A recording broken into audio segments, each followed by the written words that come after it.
Pues muy buenos días, estimados odontonautas. Es para mí un verdadero placer poder tenerlos el día de hoy.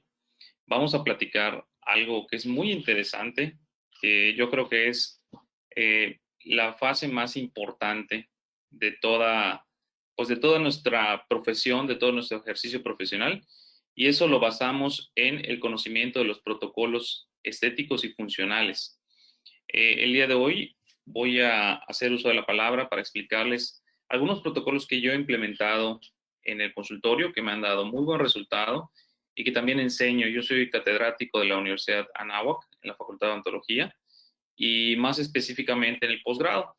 Entonces, llevo algunos años enseñando estas filosofías y espero el día de hoy poderlas compartir con todos ustedes. Agradezco al doctor José Ángel Cifuentes esta invitación de estar nuevamente con ustedes y agradezco a todos los internautas que hoy nos escuchan. Sin más preámbulo, vamos a dar inicio a nuestro seminario.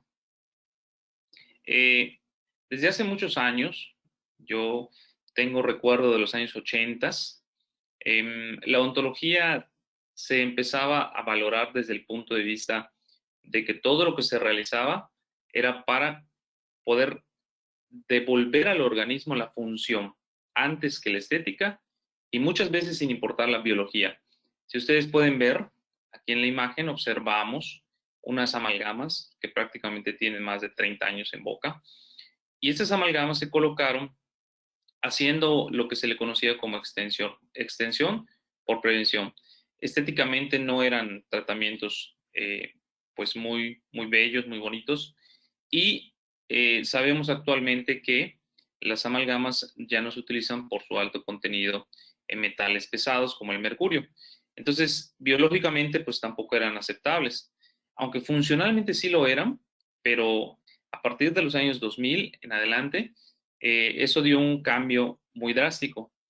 Los autores en odontología empezaron a darle más importancia a la función y con esto se logró una tríada que se le conoce como la tríada de la estética, función y biología. Todo tratamiento odontológico que se realice en el consultorio tiene que pasar por una serie de análisis importantes en los cuales nosotros pues vamos a ir analizando estos parámetros para poder dar un pronóstico y un plan de tratamiento a los pacientes. Basta con observar las nuevas tendencias en odontología. Actualmente muchos de los influencers que hablan en redes sociales, pues tienen diferentes tipos de, vamos a llamar, restauraciones estéticas de diferentes formas, muchas de las cuales pues marcan una tendencia. Y hablando de tendencia, eso quiere decir que ahora la estética ha rebasado a la función, ha rebasado a la biología, y nuevamente estamos cayendo en ese juego de no tomar en cuenta las tres áreas fundamentales. Se ha publicado mucho acerca de la relación que existe entre estas tres áreas que debemos nosotros de respetar. Inclusive los nuevos panoramas, las nuevas publicaciones, pues ya no pueden dejar de lado una sin contar con la otra. Vamos a hablar de qué es un protocolo. Un protocolo es una estrategia. Un protocolo yo lo defino como aquella estrategia que nos va a ayudar a mejorar todos los tratamientos que realicemos. En este caso podemos ver que el paciente llega al consultorio. Esta es una imagen de un paciente que llega observando que uno de los órganos dentarios se encontraba con un decoloramiento. Entonces, el paciente prácticamente pide al odontólogo un tratamiento para un solo diente. Y muchas veces nosotros no sabemos cómo hacerle frente a este tipo de, pues, de retos. Cuando en realidad este tipo de retos para nosotros tendría que ser una estrategia de negocios. Si nosotros analizamos más allá el tipo de pacientes que tenemos primero que saber que cada una de los tratamientos que el paciente busca en nuestro consultorio es un área de oportunidad para nosotros poder elaborar estrategias que al final mantengan a esos pacientes cautivos en nuestros consultorios, que podamos fidelizar a esos pacientes para que sean pacientes nuestros y para que descubramos un mercado. Les voy a poner un ejemplo. Aquí en Mérida hay muchos consultorios que pues se dedican a la parte estética, pero son pocos los consultorios que se dedican a la parte funcional y a la parte estética. Es decir, que antes de hacer un tratamiento estético, se hace una evaluación funcional. Entonces, yo he encontrado un área de oportunidad ahí y he logrado descubrir ese mercado que muchos odontólogos no realizan. Entonces, esto genera una confianza en el paciente. Aquí abajo podemos ver un cuadro donde nosotros, a través de estos elementos, podemos buscar áreas de oportunidad y trabajar en bien de los pacientes. Los protocolos son una planificación estratégica. Eso quiere decir que nos van a permitir trabajar ordenadamente. También vamos a tener casos difíciles que los vamos a poder abordar fácilmente. Vamos a generar una confianza en la empresa, porque los pacientes se dan cuenta cuando el odontólogo tiene conocimientos, tiene un equipo de personas que desde la recepción te pueden dar información, en el cual todos siguen un orden y se trabaja de manera como una línea de trabajo. También funciona como una estrategia de marketing, porque los pacientes, cuando son rehabilitados de manera confortable, ellos mismos nos recomiendan a otros pacientes. Y pues no hay nada mejor que la sonrisa, ¿verdad? Cuando un paciente sonríe y es un paciente que pudo ser rehabilitado de manera correcta, de manera funcional, de manera estética, pues eso también nos permite que el mismo paciente nos dé un punto de vista frente a la sociedad y nos permite posicionar nuestro mercado. Yo actualmente soy director de una clínica que se llama Harmony Dental Center en la ciudad de Mérida y yo tengo un protocolo estandarizado, por ejemplo, para la colocación de los implantes. Cuando el paciente llega al consultorio, yo ya tengo información acerca de esto. El asistente, la secretaria, los doctores que trabajan conmigo ya saben prácticamente cómo hacer todo el flujo y eso me permite a mí eficientar mi tiempo de tratamiento. Y esto es, de alguna forma, lo que a mí me puede hacer más redituable en el trabajo odontológico diario. Voy a poner un ejemplo. Eso es algo que sucede muy a menudo. Aquí en Mérida es algo muy frecuente. Muchos pacientes vienen referidos de otros pacientes porque quieren tratamientos estéticos. En este caso llegó una maestra y me dijo, me duelen todos mis dientes y tengo sensibilidad. Esta maestra había sido recomendada de otra persona que sabía que yo trabajaba todo el área funcional. Hay que tener en cuenta que cuando nosotros le hacemos frente a los pacientes, tenemos que identificar todos los elementos diagnósticos que poseemos a nuestro alrededor. La paciente llega, es una maestra que tiene una pues alta exigencia académica con sus alumnos y lo primero que yo noto es algo que me llamó mucho la atención. El labio superior tenía la formación de unas vesículas parecidas al herpes, ¿sí? Y el labio superior ya se empezaba a inflamar. Eso desde el principio pues, a mí me llamó la atención porque muchas veces dejamos pasar esos datos clínicos cuando los pacientes realmente presentan problemas de estrés, cuando presentan alguna inmunosupresión y en ocasiones el herpes pues es algo que se puede visualizar clínicamente y que habla de que el paciente está atravesando un momento difícil o tiene bajas las defensas. Posteriormente analizo los dientes y observo que hay pérdida de la estructura dental. La dimensión vertical prácticamente se ha disminuido por el hecho de presentar desgastes oclusales severos y también observo que cuando el paciente hace lateralidades presenta interferencias oclusales, no hay una adecuada guía. Entonces, yo empiezo a hacer un bosquejo en mi mente de cómo poder trabajar con estos pacientes. Sin embargo, yo creo que actualmente podemos dar un protocolo estandarizado para trabajar con esos pacientes. Entonces, ante la duda, ¿con qué debo empezar? Vamos a empezar a hablar de los protocolos, ¿sí?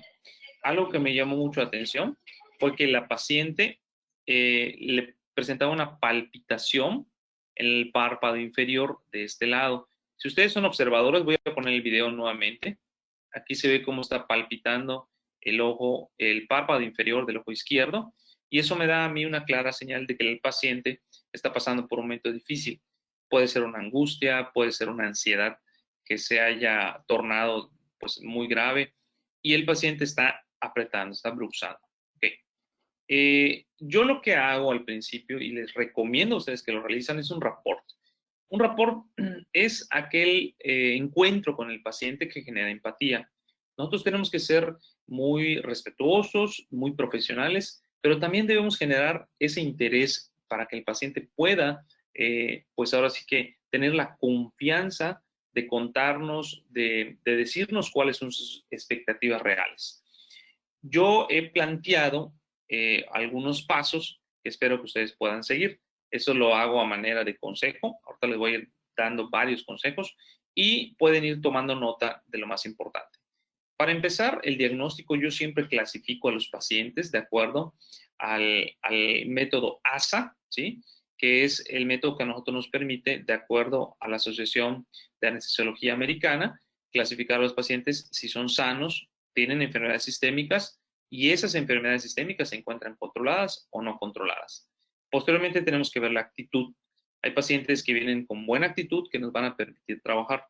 Puede ser un paciente sano, pero si su actitud no es la adecuada, en el rapport yo me doy cuenta de eso y prendo los focos rojos, porque muchos pacientes llegan al consultorio tratando de tener expectativas muy altas, las cuales a veces no se pueden cumplir, o el paciente, por ese tipo de actitudes, pues es negativo, es impuntual, es incumplido y podemos tener problemas desde el principio. Entonces yo prefiero, si un paciente no cuenta con la actitud necesaria para el tratamiento, hacerlo, o sea, darle otra opción, inclusive plantearle la opción de hacer una referencia, una contrarreferencia del paciente para que él continúe su marcha. Lo hago de esta forma porque a veces por querer ganarnos unos pesos de más en el tratamiento, vamos a tener complicaciones, puede ser durante el tratamiento, puede ser después del tratamiento, porque a veces no existe esa conexión de confianza con el paciente. La disponibilidad del paciente es muy importante en cuanto a la cuestión económica y la cuestión de tiempos. Hay mucha gente que tiene la disposición económica, pero se la pasa viajando y en tiempos es muy reducido. Entonces, tenemos que hablar con ellos para preguntarles si son de la ciudad en la cual se les va a tratar o si se la pasan viajando y qué tanto tiempo pueden destinar a la consulta. Pacientes que no tengan tiempo para sus consultas, que no tengan esa disponibilidad para acudir a ellas, es difícil hacer tratamientos largos y complejos. La necesidad real del tratamiento. Aquí hay algo muy importante. Muchos de los jóvenes ahora están pidiendo tratamientos estéticos en los cuales pues arriesgan la integridad del esmalte, es decir, quieren carillas y muchas veces esas carillas se tienen que realizar sobre esmalte sano y hay que hacer algún tipo de desgaste de manera, pues, para tratar de hacerlo no invasivo, pero al final de cuentas es un daño biológico a las estructuras de los dientes. Entonces, hay que tener mucho cuidado con cuándo realmente el paciente lo amerita y cuándo no. Y finalmente se hace un análisis biológico, funcional y estético del paciente. Una vez hecho esto, se pasa a un pronóstico. El pronóstico es muy importante en nuestros días porque nos permite, primero, que el paciente pueda visualizar cómo puede quedar en términos estéticos, en términos de comodidad antes de hacer un procedimiento. Para el pronóstico nos ayudamos muchísimo de las herramientas digitales. Hay muchos programas de diseño que nos ayudan a ver cómo va a quedar el paciente antes de ser rehabilitado. Aquí tenemos diferentes tipos de conceptos.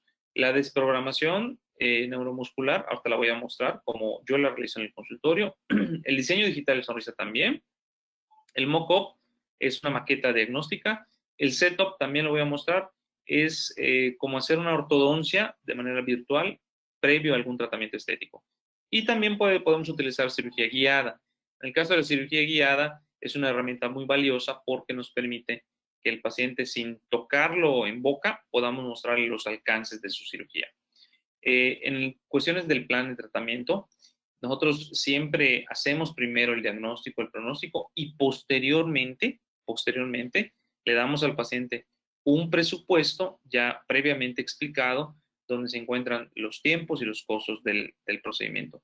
No damos un diagnóstico ni un presupuesto desde el primer día. Eso es algo que a veces nos pone entre la espada y la pared, porque el paciente llega y te pregunta cuánto tarda y cuánto cuesta. Pero tú tienes que explicarle que esto es un proceso de diagnóstico donde no podemos omitir nada y a veces tenemos que solicitar estudios complementarios, como son análisis clínicos, tomografías, etc. Se le hacen preparaciones, prototipos biofuncionales, también conocidos como provisionales. Se les hacen impresiones, ahora escaneos y cementación. Y finalmente, algo que nos ha ayudado muchísimo a fidelizar a nuestros pacientes. Fidelizar quiere decir como hacerle al paciente tener esa necesidad de regresar con nosotros para darle tratamientos preventivos, por ejemplo. Actualmente existen diferentes pastas, dentífricos, enjuagues bucales, inclusive probióticos que nos ayudan a mantener una salud bucal mucho mejor.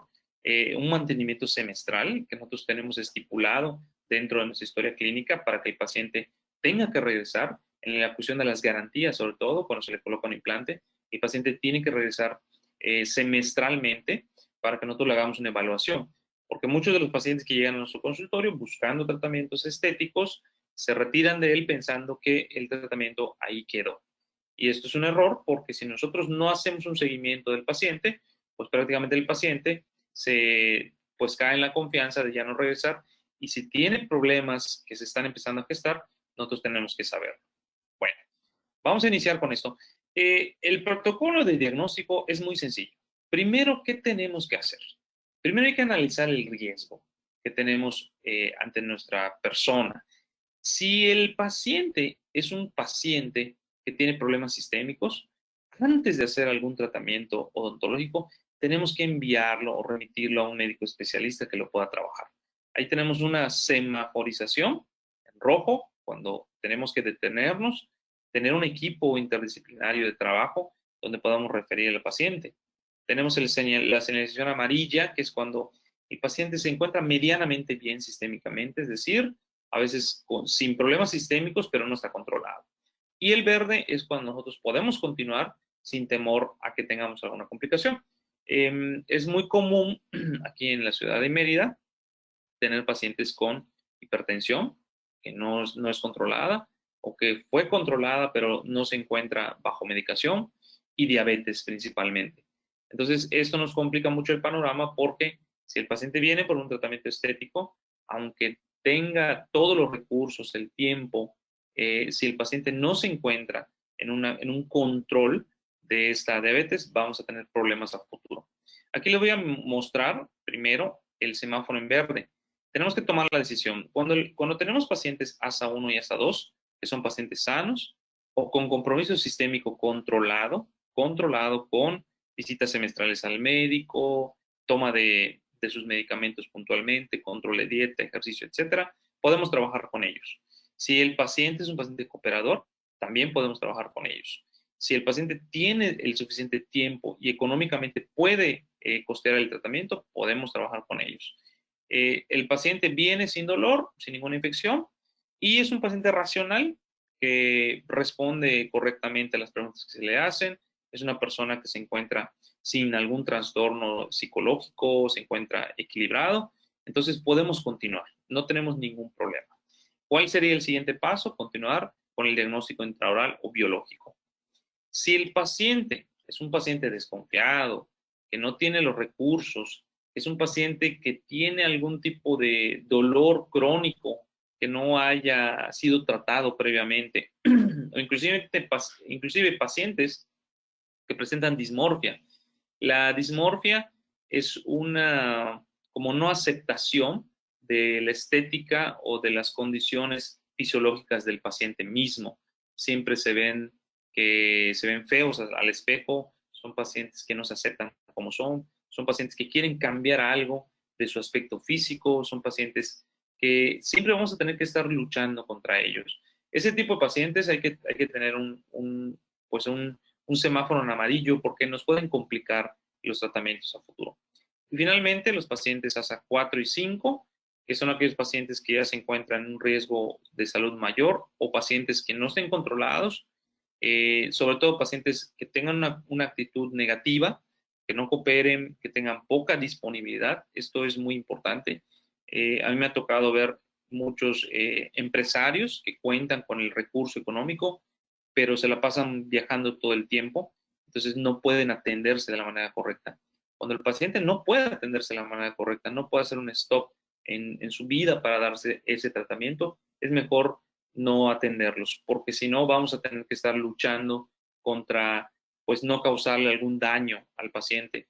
A veces inician y se quedan en la fase provisionales, a veces inician y descuidan o abandonan el tratamiento y esto complica más la situación. También cuando debemos de hacer un stop, cuando el paciente viene por alguna urgencia, háblese de algún traumatismo, alguna infección aguda, algún dolor insoportable.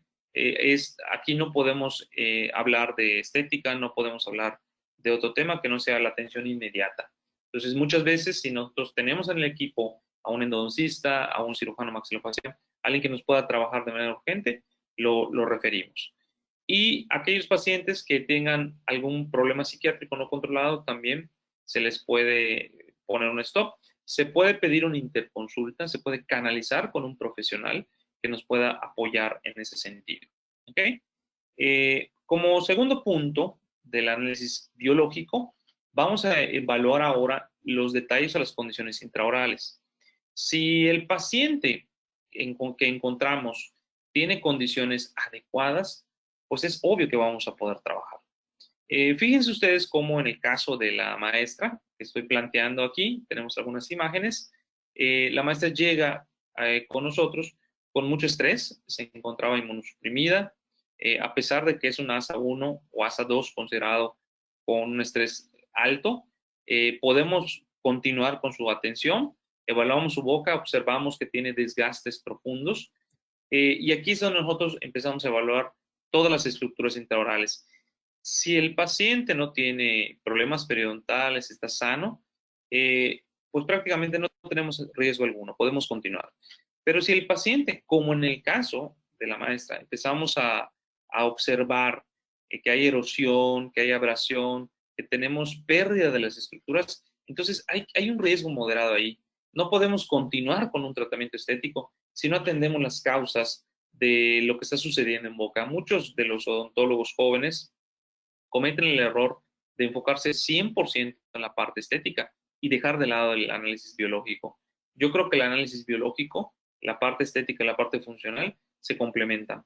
Pero en este caso, y desde mi punto de vista, de mi filosofía, yo siempre inicio con el análisis sistémico, continúo con el análisis biológico, que es intraoral, que es este que estamos haciendo, y si las condiciones biológicas no nos permiten continuar, yo tengo que hacer un stop y hacer primero la atención a las condiciones intraorales y biológicas. Un ejemplo muy claro es la periodontitis. No podemos poner implantes, no podemos hacer tratamientos estéticos en pacientes que tengan problemas periodontales. Y finalmente encontramos a los pacientes que tienen un riesgo alto. Si, por ejemplo, tenemos periodontitis no controladas de una larga data, tenemos pacientes que tengan pérdida del esmalte, pérdida de la dentina, ahora sí que todas las estructuras de soporte estén en malas condiciones, tenemos que hacer un alto. Aquí, si ustedes se dan cuenta, yo estoy poniendo, no se atiende al paciente, se le explica ampliamente el problema. Algo que yo he notado en las nuevas generaciones y también en las generaciones maduras es que nos cuesta un poquito explicar al paciente. El paciente necesita de ese tiempo para involucrarse en su tratamiento. Yo creo que una de las herramientas más importantes que nosotros como odontólogos poseemos es la explicación de los problemas al paciente. Porque si nosotros somos los que le resolvemos el problema al paciente no se preocupa por hacerse tratamientos semestrales, no se preocupa por mantener hábitos de higiene. Pero si nosotros le explicamos al paciente cómo se encuentran sus dientes y cómo pueden empeorar, entonces el paciente toma conciencia de esto y hace una mejora en sus hábitos alimenticios, en sus hábitos de higiene, etcétera, etcétera. En este caso, vean ustedes cómo tenemos pérdida por erosión, pérdida por estrés, pérdida por bruxismo, ¿ok? Y como tercer punto en este protocolo, tenemos que aprender a identificar cuál es el esquema oclusal del paciente. Acuérdense ustedes que históricamente hemos clasificado a los pacientes en clase 1, clase 2 y clase 3. Los pacientes de clase 1 son pacientes que tienen una oclusión, normoclusión, pacientes de clase 2 y clase 3, por el tipo de crecimiento esqueletal, ya presentan problemas oclusales, periodontales, que es casi por default. Pero vamos a hablar en este caso de los problemas de la clase 1. Si nosotros observamos este tipo de pacientes, son tres tipos. Primero, la oclusión, los pacientes con oclusión funcional. ¿Qué quiere decir esto? Son todos aquellos pacientes que poseen sus guías anteriores. Es decir, como podemos ver en la imagen, tenemos los caninos funcionando y haciendo una desoclusión posterior. Yo siempre le digo a mis alumnos que los caninos, los dientes de adelante, protegen a los de atrás. Este tipo de oclusión, que se llama mutuamente protegida, es una oclusión que nos va a ayudar a conservar nuestros dientes libres de desgaste por mucho tiempo. Si los dientes de adelante se desgastan, los dientes de atrás también se desgastan. Si yo estoy observando que hay un canino que no está en su posición correcta y que no cumple con su función, lo más seguro es que yo tenga desgastes en posterior. Si tú tienes desgastes en posterior, el 90% de las ocasiones es porque no tenemos guías anteriores, porque los caninos no cumplen con esa función de hacer la desoclusión. Otra cosa que también tenemos que observar en estos pacientes, que el equilibrio trisular es bueno, no tenemos periodontitis, tus relaciones maxilares se encuentran correctas, tenemos una relación céntrica, eso significa que el paciente puede morder cómodamente sin que las articulaciones le molesten. La dimensión vertical está conservada porque al haber las guías anteriores, la dimensión vertical se conserva. Y muy importante, aquí es el punto que quiero enfatizar. Los odontólogos de hoy casi no revisan las articulaciones temporomandibulares. Y yo he pugnado en el posgrado, en la clínica, en los foros donde yo puedo hablar acerca de la importancia que tiene esto con todo el desarrollo del tratamiento. Si el paciente posee dolor articular, chasquido o desviación mandibular, es razón suficiente para hacer un stop en el tratamiento que estamos haciendo y tratar de buscar el origen de estos problemas. Si yo intento hacer un tratamiento y no le pongo atención a esos tres factores, voy a fracasar. La segunda clase de oclusión que yo encuentro es la oclusión disfuncional adaptada. Esto quiere decir que el paciente ya empieza a tener problemas o signos de problemas oclusales, ¿sí? El caso más común, el caso más visible, es el que tengo aquí en la imagen. Si ustedes son observadores, pueden ver que el paciente posee un desgaste generalizado. Este tipo de pacientes normalmente tienen pérdida de la dimensión vertical, pero se ha compensado. Entonces, se encuentran bien, tienen ligera sensibilidad porque ya no tenemos esmalte, pero no tienen dolor. Entonces, este tipo de pacientes muchas veces vienen buscando tratamientos de estética dental y nosotros tenemos que aprender a identificarlos, porque si tú trabajas con esos pacientes sin levantar esa dimensión vertical, puedes tener problemas de desprendimiento de carillas, puedes tener problemas de desprendimiento o fractura de incrustaciones en el sector posterior. Entonces aquí hay que tener mucho cuidado. ¿Cómo los vamos a identificar? Esos pacientes claramente no tienen guías anteriores. Presentan los caninos erosionados, desgastados, que la punta, la cúspide está prácticamente plana. Su equilibrio tisular, por ese tipo de oclusión, está alterado. Normalmente los pacientes que no tienen esa desoclusión presentan recesiones gingivales generalizadas y abfracciones, que son pérdida de la estructura del esmalte y la dentina a nivel cervical de los cuellos de los dientes. Entonces, cuando nosotros estamos observando esto, hay que poner un semáforo en amarillo, mucho ojo. ¿Por qué? Porque si nosotros no atendemos esa causa, cuando nosotros hagamos el tratamiento estético, va a fracasar.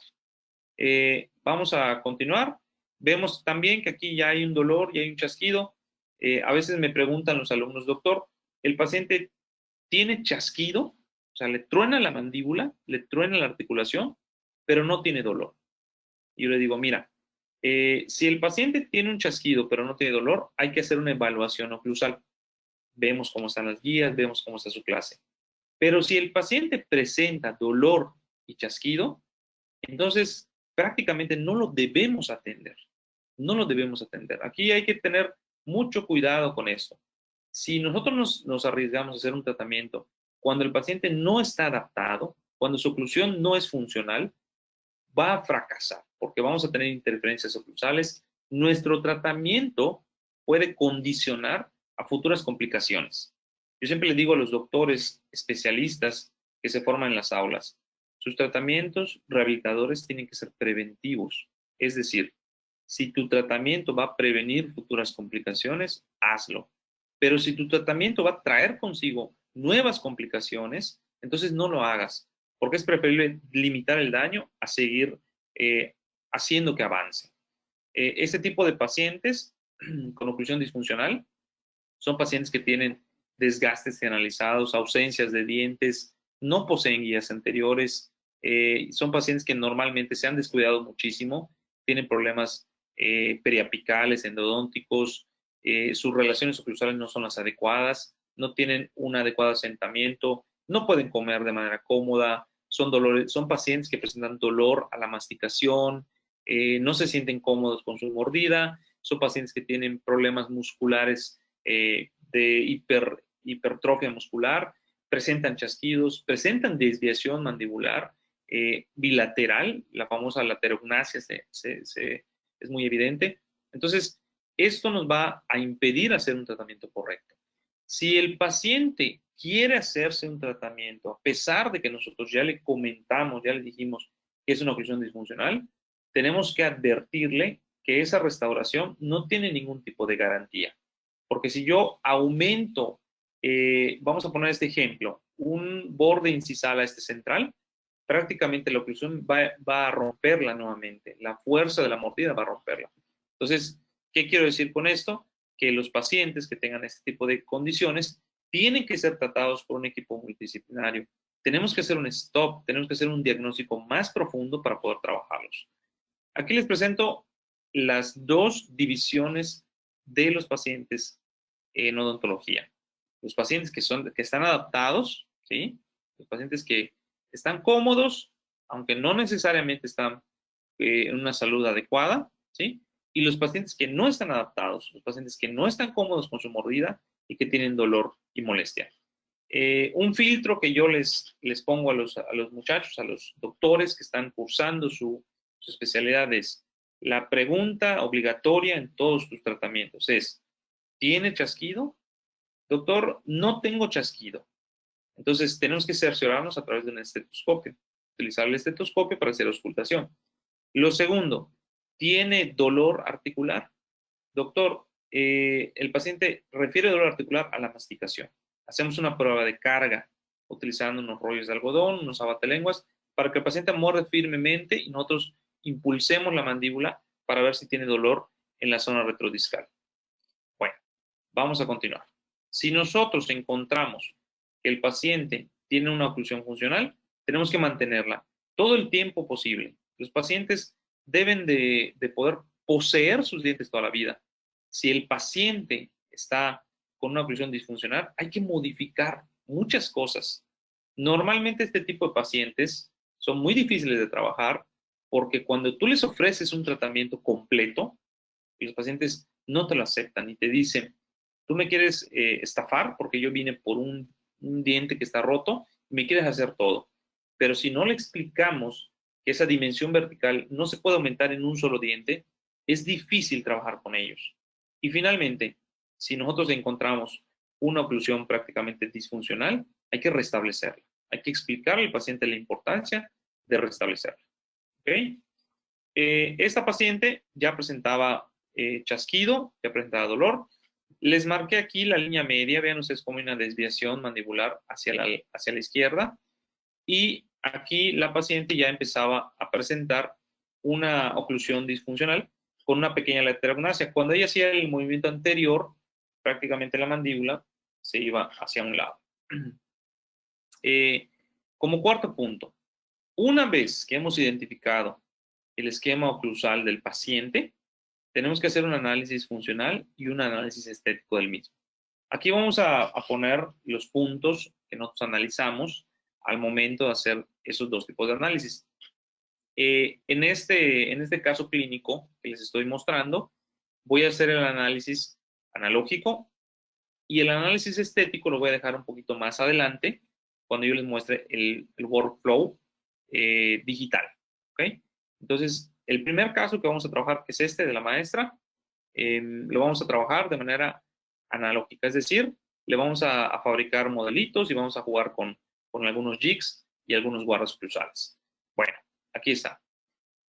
Otra cosa que es muy importante mencionar es que la mayoría de estos pacientes que tienen los esquemas oclusales disfuncionales necesariamente necesitan panorámicas, estudios tomográficos, escaneos faciales, videos, estudios de laboratorio, etcétera, etcétera.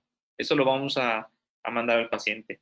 Cuando el paciente llega al consultorio, yo le hago en la primera cita un juego de modelos, ¿sí? Ese juego de modelos los articulo para que regrese en la segunda cita, pero le hago la colocación de un jig. Ahora lo vamos a ver. Bueno, vamos a ver el análisis funcional y el análisis estético. ¿Cuál es más importante? Yo creo que los dos son importantes, pero siempre los hacemos en este orden. Nosotros tenemos un checklist para que en el posgrado, en el consultorio, podamos ir revisando uno a uno estos datos. Primero, el paciente llegó al consultorio, es ASA 1, tiene una buena disponibilidad, pasa a la silla dental, biológicamente está bien, pero en ese momento nos dice que tiene dolor y chasquido. Yo no lo puedo seguir atendiendo. Paso a una desprogramación. Tengo que hacer una manipulación a través de una auscultación para ver cómo están los músculos. Hay técnicas de auscultación. Las técnicas de auscultación tienen que ser firmes sobre los músculos masticatorios para ver si el músculo se encuentra contracturado o no está contracturado. Limitaciones mandibulares, es decir, que el paciente no pueda mover libremente la mandíbula. La presencia de la guía incisiva, la presencia de la guía canina, la dimensión vertical. Otra cosa que tenemos a razón del bruxismo es el trauma de oclusión. Conocen ustedes que es la pérdida de las estructuras periodontales a través de unas fuerzas excesivas que se proyectan hacia los dientes cuando antagonizan. Y finalmente, clasificar su oclusión. ¿Okay? Posteriormente hacemos un análisis estético. El análisis estético va de la mano del análisis de la clase Angle. Si nosotros encontramos clases 3, clases 2, que tenemos una proyección muy grande, no podemos pensar en hacer un tratamiento estético. Primero tenemos que pasar con un ortodoncista, con un cirujano maxilofacial, antes de prometer un tratamiento estético. El plano de oclusión, si tiene canteamiento, qué tanto muestra el paciente al momento de sonreír, al momento de hacer expresiones faciales. En este caso, la maestra pues tenía un display amplio, ¿sí? Mostraba prácticamente todo el corredor bucal. La línea de sonrisa alta, periodontalmente estaba bien, sus proporciones dentales no eran las adecuadas, es decir, los dientes eran más grandes que el maxilar y tenía un poco de apiñamiento o giroversiones. El color de los dientes, los parámetros de estética dentogingival y el autoestima. Finalmente, nosotros podemos trabajar sobre la autoestima del paciente. Es algo que yo recomiendo ampliamente. Cuando el paciente llega por un tratamiento estético, hay que hacerle un setup, hay que hacerle un mock-up y hay que motivar al paciente para que pueda comprar el producto que tú quieres vender, que es una sonrisa con alta función y con una estética pues increíble. Entonces, nosotros tenemos que motivar al paciente, ayudarlo a crecer en su autoestima para que pueda disfrutar su sonrisa. Aquí están los dos elementos que yo les mencionaba. En el caso de la paciente, los tenía. ¿Y qué es lo que hay que hacer? Hay que hacer un análisis más profundo. Vamos a mostrar cuál es el protocolo que nosotros utilizamos y les voy a explicar cómo lo hago. El protocolo, cuando tienen chasquido, desviación, etcétera, es hacer una desprogramación inmediata. En el consultorio conseguimos acrílico rojo tipo Duralay. Es un acrílico que es de baja contracción. Hacemos un jig. El jig es un fragmento de acrílico que se coloca en el sector anterior. Lo confeccionamos al momento y ese jig lo dejamos plano. Hay diferentes tipos de jigs. El día de hoy yo les voy a mostrar un jig de desprogramación neuromuscular plano. Este jig de desprogramación consiste en una pista plana, ¿sí? Permisiva, el cual se deja prácticamente liso, se deja liso y se coloca en la parte superior. Si el paciente no posee dientes, se puede colocar en otras zonas de la boca o se puede hacer un diseño un poquito más amplio. Pero yo lo dejo durante unos 10 o 15 minutos. El paciente hace movimientos de lateralidad y protrusión. Y lo que necesitamos al momento de fabricar este jig es lo siguiente. El espacio que debe dejar el jig va a ser el mínimo, el espacio mínimo, para que los dientes no contacten ni topen unos con otros durante los movimientos de lateralidad. Si yo encuentro que el jig está muy pequeñito y cuando el paciente mueve y hace lateralidades, las piezas posteriores contactan, entonces tengo que modificar el jig aumentándolo.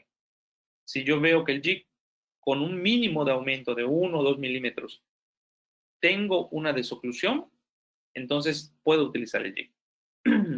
Le pido al paciente que muerda, marco una línea en la mitad del jig y trato de buscar un solo punto de apoyo con los antagonistas. Aquí puse el jig en boca, esperé a que polimerice, le marqué las ranuritas, le quité todo lo que tiene alrededor, lo dejé plano y liso, marqué en la línea media, entre donde están los centrales, y le puse el papel articular. El papel articular me marca un solo punto en la mandíbula. Lo dejo 10, 15 minutos para hacer una desprogramación y posteriormente con el jig puesto en boca tomo un registro de mordida. El registro de mordida se puede tomar con cera, se puede tomar con silicona, se puede tomar con cat bite, que son registros de silicona también, etcétera, etcétera. El objetivo es que yo tenga un registro previo de la posición del paciente en relación céntrica, donde la mandíbula ya no tiene la interferencia de los dientes, por lo tanto, la mandíbula entra en una posición de desprogramación, los engramas neuromusculares que guían los movimientos mandibulares se desprograman y yo puedo con esto tener una posición de relación céntrica. ¿Qué voy a hacer con esto? Con esto tengo que hacer un articulado, ¿sí? El articulado consiste en montar los modelos, ¿sí?, con los registros puestos. En la imagen número 1 pueden ver que yo puse los registros y monté el modelo. Se hace el articulado y posteriormente se elimina el jig y los registros y podemos ver cómo se encuentra la oclusión. ¿Ok? Una vez que yo ya tenga este registro, yo tengo que hacer una guarda permisiva. La guarda permisiva es el segundo elemento de diagnóstico que me va a permitir llevar al paciente a una posición de relación céntrica funcional. ¿Sí? ¿Cómo lo voy a hacer? Bajo un acetato de punto 40, de punto 60 y hago en el consultorio mezclo un poco de acrílico transparente, lo coloco sobre mi guarda, y en el articulador hago que ocluya. Es prácticamente el mismo principio del jig. Debe tener lo mínimo suficiente para hacer una desoclusión posterior.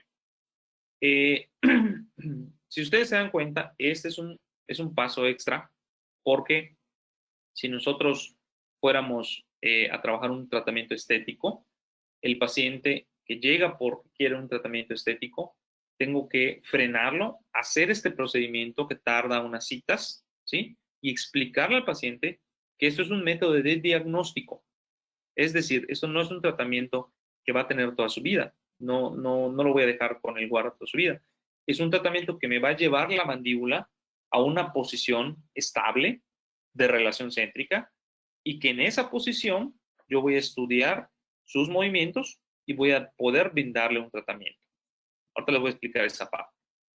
Pongo la guarda oclusal en boca, la dejo durante 30 días, ¿sí? La dejo durante 30 días, durante los cuales el paciente toma miorrelajantes, se hace masajes hacia los músculos masticatorios, tiene un tratamiento del estrés, ¿sí? A través de un profesional que trabaja con el estrés, puede ser el psicólogo o el psiquiatra. Tiene una introspección a sí mismo el paciente de sus hábitos, de su conducta.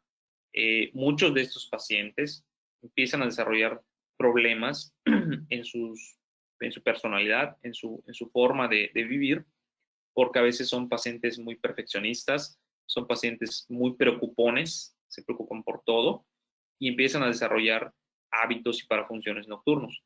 Entonces, cuando el paciente se da cuenta, porque nosotros se lo decimos, empieza a hacer introspección, Hay muchos ejercicios para ello, llámese la meditación, la oración, el ejercicio, algunos toman acupuntura, otros rehabilitación, y todo esto ayuda y suma, ayuda y suma. Hay muchos expertos alrededor del mundo que hablan acerca de terapias específicas para este tipo de pacientes, con rehabilitadores certificados, con médicos terapeutas, etcétera, etcétera. Sin embargo, para hacer un protocolo mucho más estandarizado, mucho más simple, mucho más objetivo, yo utilizo este tipo de guardas oclusales por un tiempo de 30 días. En un principio las guardas son lisas, pero conforme vaya pasando el tiempo, yo le pongo guías a las guardas oclusales. ¿Okay? Esto obviamente me va a llevar a un remontaje de modelos. Una vez que pasan los 30 días, el paciente regresa conmigo y yo le hago un remontaje. ¿Qué es un remontaje? Tomo otros moldes, quito el guarda oclusal y le tomo un registro nuevo. Y aquí podemos ver, debe ser un video de cómo el paciente muerde. Cuando yo hice el remontaje a los 30 días, el paciente mordía y prácticamente solo topaba esta cúspide. Eso me llevó a pensar, me llevó a deducir que el paciente tenía una interferencia oclusal en la última de las muelas, a través de la cual el paciente tenía un movimiento mandibular pues lateral, dado que la cúspide contactaba y la mandíbula para cerrar tenía que hacer un movimiento involuntario. Entonces, aquí lo que tenemos es una interferencia en el maxilar y en la mandíbula, en ambos segundos molares, lo cual me hace que la mandíbula se vaya prácticamente de lado. En este ejemplo, quité el vástago incisal del articulador para poder grabarlo, pero claramente se observa que la interferencia es de esta zona. ¿Qué tenemos que hacer en estos casos? En estos casos podemos hacer tres cosas, básicamente. La primera es corregir la oclusión a través de un tratamiento de ortodoncia. ¿Por qué? Porque ese órgano dentario está en una posición incorrecta. Segundo, podemos corregir esta oclusión a través de un desgaste selectivo, haciéndole un ajuste oclusal, ¿sí? Pero sabiendo que vamos a llegar a la dentina, porque es prácticamente más de 1 milímetro el ajuste. Y finalmente podemos hacer un tratamiento protésico que se base en hacer la colocación de una corona, por ejemplo, con todos los riesgos biológicos que esto implica, es decir, el desgaste del esmalte, quizá un tratamiento de conductos, etc. Entonces, estos tres tratamientos o planes de tratamiento se los tenemos que explicar al paciente, ¿okay? Si lo queremos trabajar de manera correcta. Muy bien. Es muy importante, y aquí hago énfasis, que nosotros, como profesionales, sepamos explicar los tratamientos a los pacientes. Un grave error que cometen la mayoría de los estudiantes, de los que se están preparando para ser profesionales, futuros especialistas, es que no saben comunicar las ideas al paciente. El paciente no sabe de relación céntrica, el paciente no sabe de neuromusculatura, pero sí entiende palabras clave. Yo tengo que aprender a vender mis tratamientos y a generar confianza en el paciente. Si yo a esta paciente, a esta maestra, no le explicaba la importancia de hacerse un tratamiento previo al tratamiento que ella quería, que era pues una restauración quizá en toda su boca, yo no puedo hacer el tratamiento o dejarla durante 30 días con una guarda, porque la paciente pensaría que yo le estoy tomando el pelo, ¿no? La paciente dirá, este doctor no me está haciendo nada, no me está haciendo ningún tratamiento, solo me tiene con una guarda y me está cobrando. Entonces yo tengo que explicar al paciente de que esto es un paso a paso, ¿sí? Y generar esa confianza en el paciente. ¿Cómo genero esa confianza? Vendiéndole el tratamiento, explicándole el tratamiento. Hay un método que se utiliza, que yo utilizo en el consultorio, que se llama método AIDA.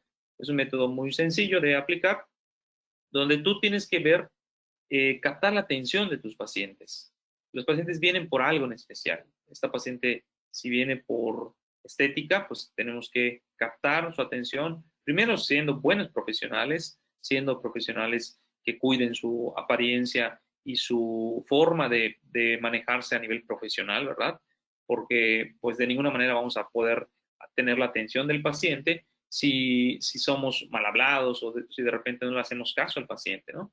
El interés del paciente es lo que va a generar un deseo de comprar el producto que estamos vendiendo. Si yo no le explico al paciente que sus dientes desgastados pueden perderse completamente después de un tiempo, puede lastimar las articulaciones temporomandibulares, el paciente no va a generar ese deseo de comprar mi tratamiento porque no va a estar enterado de la importancia que reviste la salud articular, ¿sí? Entonces, yo tengo que tomar acción, yo tengo que hacer este método, pero tengo que conocer a mi paciente, tengo que conocer mi producto y venderlo. Este tipo de guardas oclusales nosotros lo vendemos porque le explicamos a los pacientes. Es una antesala al tratamiento, pero si no se lo explicamos de esa manera, no lo podemos vender. Los tratamientos, la mayoría de los pacientes llegan pidiendo tratamientos rápidos, llegan pidiendo tratamientos que sean inmediatos. La gente quiere ahorita mucha rapidez en esto, pero nosotros tenemos que tomarnos el tiempo para vender este tipo de tratamientos. ¿Ok? Vamos a pasar a una parte importante que ya no es la parte funcional, sino ahora es la parte estética. La parte estética nosotros también la vamos a poder llevar a cabo y para ello les voy a presentar un caso clínico. Actualmente tenemos una herramienta que es sumamente valiosa, es una herramienta de ventas, ¿sí? Es una herramienta de ventas que es la tecnología digital. La tecnología digital vino a simplificarnos muchos protocolos en odontología. La tecnología digital nos permite dar pasos más seguros en odontología y la tecnología digital nos permite previsualizar nuestros tratamientos, ¿sí? Yo siempre a esta parte le llamo pronóstico. El pronóstico es ver qué tanto puedo hacer por el paciente. Es saber si el tratamiento va a dar resultado, saber si el tratamiento que el paciente me pide no va a dar resultado, saber si puedo colocar mis implantes, saber si puedo colocar mis carillas, saber si puedo hacer un tratamiento completo sin dañar articulaciones, sin tener problemas, ¿verdad? Entonces, aquí es donde nosotros tenemos que empezar a trabajar. Les voy a presentar el siguiente caso. Es una paciente que llega con un problema pues muy amplio. Permítame un segundito. Vamos a ver. Muy bien. Me voy más rápido porque estamos en tiempo. Y lo que tenemos con el diagnóstico tridimensional es que nosotros actualmente podemos darle al paciente un enfoque multidisciplinario, un enfoque más realista de lo que tenemos para brindarle. Este es un caso de una paciente que llega con un defecto óseo muy amplio, ¿sí? Para lo cual nosotros necesitamos hacer un pronóstico. El pronóstico lo obtengo de un paciente virtual, es decir, del escaneo facial, del escaneo intraoral, del diseño de sonrisa, de la tomografía y de una unión de todas estas mallas. ¿Ok? Aquí tenemos los diferentes tipos de tecnologías. Vemos acá, por ejemplo, cuál es el pronóstico de la paciente. Si a la paciente no le hacemos una reparación del defecto, la paciente va a tener como resultado unos dientes muy grandes. Pero esto solamente se lo puedo mostrar a través de imágenes, para lo cual a la paciente se le tuvo que hacer un injerto en bloque. Una de las ventajas que yo tengo con esto, puedo imprimir una estereolitografía, puedo hacer una cirugía maxilofacial con todos los elementos diagnósticos y posteriormente, después de haberle colocado el injerto en bloque, la colocación de implantes. ¿Okay? En el caso de la colocación de los implantes, lo podemos hacer a través de software de diseño. Esto es muy importante porque cuando el paciente acepta hacerse procedimientos digitales, lo podemos previsualizar antes del tratamiento. Aquí tenemos colocación de implantes. Regresamos a lo mismo. El paciente demanda alta estética, cuando las condiciones periodontales a veces son negativas. En este caso, tenemos que hacer un flujo digital para la rehabilitación. Tenemos que aumentar el volumen vestibular, porque este caso tenía una pérdida ósea importante, ¿sí? Aquí lo vemos. Se hace la planeación, ¿sí? Este es un video de la planeación, ¿ok? Se hace el paciente virtual. Aquí tenemos el diseño de sonrisa. Actualmente lo estamos haciendo utilizando escaneo, utilizando el software que se llama Exocad, ¿sí? Para unir todas las mallas del paciente, ¿ok? Podemos ver cómo se van uniendo, ¿sí? Este protocolo estético se tiene que realizar con todos los elementos diagnósticos: tomografía, escaneo facial, escaneo intraoral, inclusive montaje de modelos en el articulador, como podemos ver, para tener mejor pronóstico, ¿ok? Del software podemos obtener información valiosa de cómo se encuentran las guías, las lateralidades, etc. Este video nos muestra cómo se ve el paciente virtual después de haber hecho el escaneo. Ahí tenemos la tomografía, ahí tenemos la sonrisa, ahí tenemos también el diseño. Yo creo que el pronóstico en odontología, sobre todo para un protocolo estético, es necesario. Yo ya no coincido la odontología, pues después del advenimiento de los escáneres, después del advenimiento de los sistemas de digitalización, de las tomografías en 3 dimensiones, porque todo esto nos va a agilizar, eficientar todos los procedimientos. Este es un espectrofotómetro. Vamos un poquito más rápido. Se hace la entrega de la prótesis. Es una prótesis de circonia para la paciente, para aumento de volumen también en esa zona, pero todo eso se logra a través de un protocolo estético. ¿Ok? Tenemos a la paciente. El protocolo estético, ahorita lo vamos a ver igual de manera digital. ¿Cómo se realiza? Para hacer el protocolo estético, hay que hacer un protocolo, vamos a llamar, primero de fotografías, de escaneos faciales, y después se une todo esto en un software. Yo recomiendo el Exocad para posteriormente hacer un análisis. ¿Ok? En muchas ocasiones nosotros queremos hacer o correr cuando vemos tratamientos estéticos, pero no nos damos cuenta que podemos omitir ciertas cosas. Ese es el caso de un paciente que llega solicitando un estudio para la corrección de la sonrisa. Hacemos el paciente virtual, como podemos ver acá, unimos todas las mallas, ¿sí? Y encontramos que si nosotros queremos hacer un tratamiento estético, tendríamos que realizarle, por ejemplo, unas carillas, ¿sí?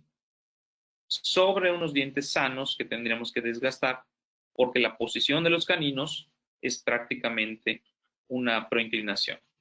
¿Ok? Me voy un poquito más rápido por la cuestión del tiempo.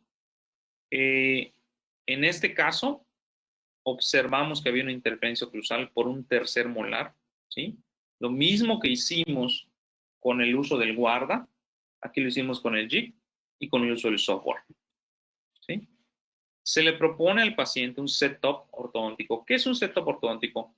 Muchos de los tratamientos, muchos estéticos del sector anterior, antes de hacer desgastes a los dientes, se propone a los pacientes corregir la posición de los dientes para que posteriormente el desgaste sea mínimo.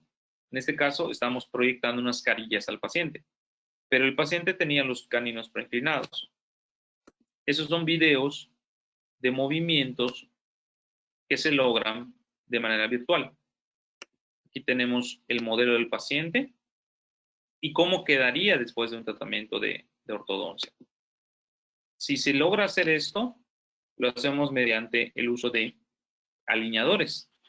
Vean ustedes cómo los caninos estaban prácticamente por fuera. Si nosotros quisiéramos hacer tratamientos estéticos aquí, tendríamos que recortar el canino y todavía sí recortar un poquito más para poner la carilla o la corona. Entonces, en este caso sí estaba indicado el tratamiento de ortodoncia, ¿sí?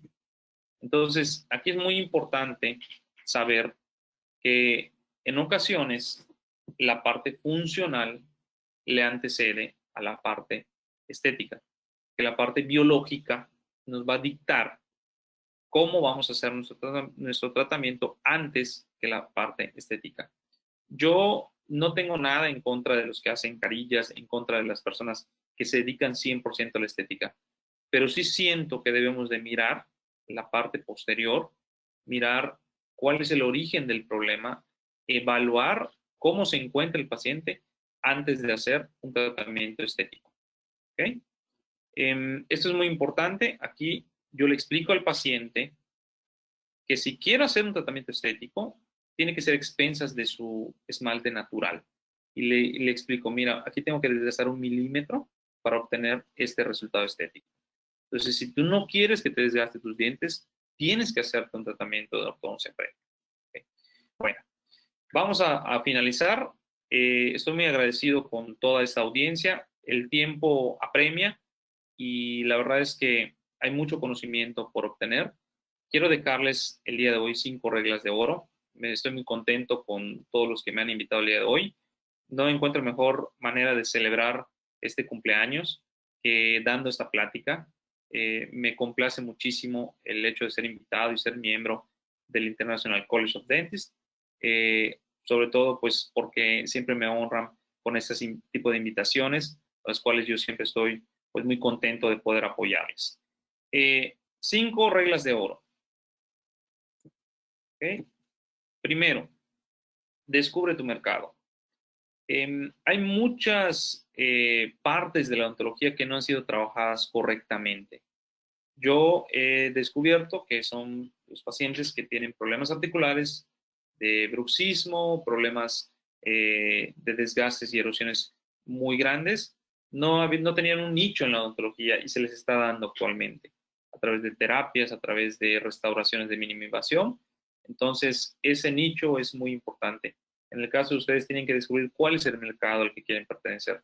Si quieren hacer estética, hagan estética. Yo creo que eso es algo que hoy va a dejar pues muchos ingresos.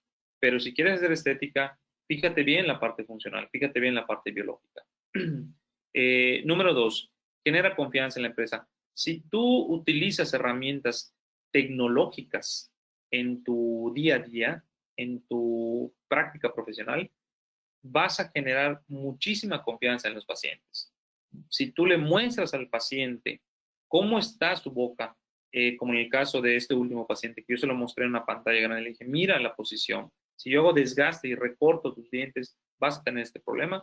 Entonces eso genera confianza en la empresa, porque ese paciente te va a referir otros pacientes. Y sobre todo, si tú haces los protocolos, tus mismos integrantes del equipo van a tener esa certeza de que se sabe hacer este procedimiento en el consultorio. Desarrolla una visión atractiva y novedosa. Hay muchas áreas de expertise que todavía no se han terminado de trabajar en odontología. La cuestión de la prevención, en primer lugar, la cuestión del desarrollo de tecnologías para el paciente virtual. Tenemos que estar al día a día estudiando, tenemos que estar formándonos, tenemos que desarrollar una visión atractiva para que el paciente pueda decir, mira, yo voy con ese doctor porque es un doctor que está bien preparado, es un doctor que sabe del tema, es un doctor que no me duele cuando me hace un tratamiento, que me hace un tratamiento pues muy bien llevado, ordenado, etcétera. Y algo que yo le digo a las personas cercanas es no sueñes. Soñar es muy bonito, pero es más bonito trazar un objetivo. Define un objetivo que pueda ser a corto plazo. Es decir, si yo no puedo en este momento comprar un tomógrafo, puedo definir un objetivo para lograrlo. Y estoy seguro que si tú empiezas a definir tus objetivos, vas a llegar más lejos. Si tú no defines tus objetivos, por más que sueñes y sueñes y sueñes y quieras y quieras y quieras, nunca lo vas a alcanzar. Y lo más importante, atrévete a ser mejor. Algo que yo le comparto siempre a mis alumnos es lo siguiente. Tienes que ser bueno, tienes que ser buen profesional, tienes que ser buena persona. No importa que otras personas no sean honestas, no importa que otras personas no sean empeñosas, tú siempre da lo mejor de ti. No porque el mundo esté en mi contra, yo voy a dejar de ser buena persona, buen profesional, me voy a dejar de capacitar. Lucha por tus objetivos, nunca te rindas, trata siempre de lograrlo. Es difícil porque la vida siempre te va a poner retos nuevos, siempre te va a poner obstáculos, pero nunca te des por vencido. Yo creo que la gente que lo logra no es la gente que se quedó en su casa viendo cómo los demás lo hacían. Es esa gente que se empeña, es esa gente que fracasa, es esa gente que se decepciona, es esa gente que a veces pierde dinero, pero que lo vuelve a intentar. Esa valentía de saber que somos vulnerables, esa valentía de saber que a veces no tenemos todas las herramientas, todas las capacidades, pero sí tenemos mucha interés y mucha entrega para lograrlo, siempre nos va a hacer mejores personas. Yo creo que todos los que estamos el día de hoy somos profesionales, que tenemos un título profesional, que tenemos una gran cantidad de inteligencia, que queremos luchar por mejorar nuestra profesión, que queremos ver a nuestro México siempre en una condición pues que tenga las mejores condiciones de igualdad para todos y nosotros somos parte de eso.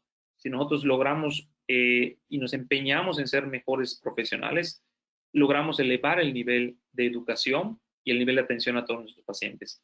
Y de esta manera es como aportamos nuestro granito de arena a la sociedad. Sigamos siendo buenas personas, sigamos siendo buenos profesionales, sigamos siendo empeñosos y descubramos en el camino para qué estamos hechos. Yo creo que cada uno de nosotros tiene habilidades, tiene virtudes y tenemos que aprovecharlos. Este es el momento para hacerlo. Muy bien, pues finalmente agradezco a todos los que hicieron posible esta transmisión. Estoy muy contento de poder haber pues aportado en este día y les dejo aquí mis correos electrónicos, todos los contactos por si alguien quiere hacer algún comentario, hacer alguna pregunta igual. Abrimos sesión de preguntas y respuestas por si hubiera alguna en el auditorio.